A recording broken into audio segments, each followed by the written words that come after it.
One of the trademarks of Jenks is we want to be the best, have something that nobody else in this area has. The school sat down with us. We had some visioning sessions with 30 to 40 different administrators, teachers, and even some students, along with the design team. Kind of the census was this needed to be something cutting edge, not just for the look of the building, but for the future of the curriculum that's going to be taught here. I think the efficiency of the building is somewhat unique compared to most buildings around the state. The mechanical systems, it's a geothermal heat pump, which is extremely efficient. There's a view window into the heat pump room, so you can actually see everything that's going on. Everything's clearly labeled, and as it comes out, it's all exposed to the entire building, both the air ducts, all the piping, and it's labeled, so you can start at the heat pump and you can walk all the way through a room to where it terminates. It really helps teach and let the students understand what those systems are and how they work. There's some unique screens on the second floor windows. If this building were placed on a neutral site in the middle of nowhere, we would have oriented south, north, the long side so that we can control the sun better.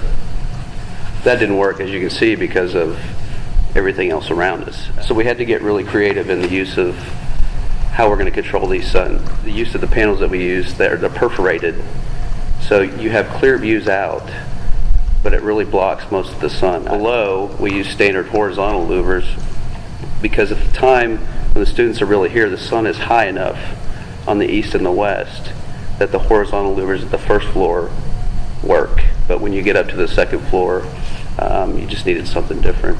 High efficiency, low E glass prevents a lot of the heat gain.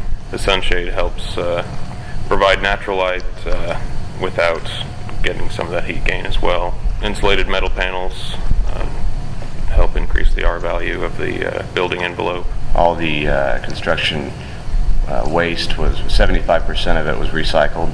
The building that was on site before this that was demolished, over 80% of that building was recycled. High efficiency water fixtures throughout the building. Low VOC materials, minimize the amount of fumes. There was a building flush out prior to occupancy, so any off-gassing from the materials, even the low VOC, would be mitigated from the building. All the paving was concrete to reduce the heat island effect that you would get if you used asphalt or darker materials. And I think it was just the school's way of saying we're paying attention to the environment, and we want our students to as well. I mean, this building is a teaching tool, so what better place to have a LEED building than something where the students are going to learn.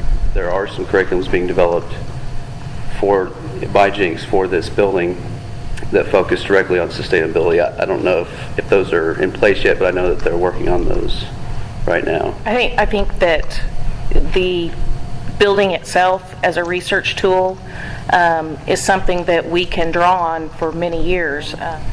Not everything is in place right now, but it's something that we will implement gradually. And I believe it's the first LEED gold school in Oklahoma. Yeah, so that was really, public K-12. made it a nice achievement.